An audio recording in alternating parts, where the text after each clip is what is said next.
Make the comparative study या comparative differences या tubular differences between the solid, liquid and gas, ऐसा करके अगर आता है तो उसमें ये आएगा कि सॉलिड्स क्या होते हैं, लिक्विड क्या होते हैं, गैस। तो आपको एक ट्यूबुलर चार्ट बनाना होगा, पहले यहाँ पे सॉलिड, फिर लिक्विड, फिर गैस। अब ये टेबुलर चार्ट आपके बन गए।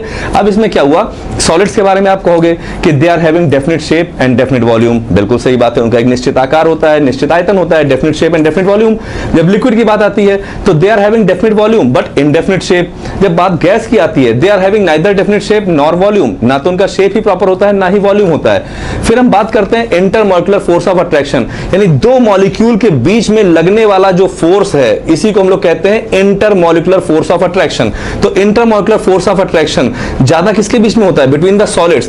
तो intermolecular force of attraction is maximum in the solid, फिर थोड़ा सा कम होता है इन लिक्विड और बिल्कुल नेग्लिजिबल होता है इन गैसेस। हालांकि हायर क्लासेस में जाके हम जानेंगे कहीं ना कहीं कुछ ना कुछ थोड़ा बहुत intermolecular force of attraction gases के बीच में भी होता है, लेकिन अभी जो हम लोग जानेंगे वो ये जानेंगे कि solids are having the higher intermolecular force of attraction, liquids के बीच में it is less in comparison to solids, gases में negligible। फिर बात आते हैं intermolecular space की, जो molecules arranged होते हैं उनके बीच का जो arrangement होता है वो कैसे होता है। तो जो solids होते हैं उनके बीच का जो intermolecular space होता है वो negligible होता है, they are tightly packed, closely packed। liquid में क्या होता है, थोड़ा सा दूर होता है, तो they are less tightly packed as comparison to solid। gases में they are free to move here about, वो इधर उधर मूव करते रहते हैं। ये किसकी बात कर रहे हैं हम, गैसेस की बात कर रहे हैं। फिर उसके बाद solids are generally rigid and hard while liquids are fluid, ठीक है, and they are not that much hard as the solid are। फिर गैसेस की जो हम बात करते हैं वो तो बिल्कुल गैस ही होता है, ठीक है, तो हम कह सकते हैं कि उनका तो शेप कुछ होता ही नहीं है, ठीक है, तो दे आर हाईली कंप्रेसिबल, वो बहुत ज्यादा कंप्रेस किया सकते हैं। Liquids can be compressed, solids generally can not be compressed. ऐसे कई सारे डिफरेंसेस आते हैं जो हमारे सॉलिड लिक्विड गैस के बीच में आते हैं। सॉलिड की बात करते हैं तो मेटल्स आ गए, लिक्विड में कई सारी बात करते हैं नॉन मेटल, जैसे गैसेस आ गई, वो लिक्विड्स आ गए जैसे एसिड्स हो गए, और गैसेस की हम बात करते हैं तो जैसे oxygen, nitrogen, fluorine, bromine, these are the gases, ठीक है। अब जो हमारा नेक्स्ट वीडियो होगा उस नेक्स्ट वीडियो में हम आपको बताएंगे अबाउट द केमिकल क्लासिफिकेशन, कि how we are going to classify the matter as chemically. Clear? तो अगर आप लोगों को ये मजा आया हो, अच्छा लगा हो, तो आप अपने दोस्तों से जाके शेयर कर सकते हैं इस बात को कि अभी लेक्चर नॉन स्टॉप कंटिन्यू चलेगा, 1 by 1 डे बाय डे। तो आज हम लोगों ने शुरुआत की है साइंस क्या होता है, उसके टाइप्स क्या होते हैं, और उसके बाद में मास क्या होता है, मैटर क्या होता है, फिर उसके बाद फिजिकल क्वांटिटी मतलब फिजिकल क्लासिफिकेशन कैसे होता है उसका, मास का, मैटर का, और उसके बाद अब हम लोग इसके बाद केमिकल क्लासिफिकेशन पढ़ेंगे इन द नेक्स्ट वीडियो। तो see you in the next video, take care, bye.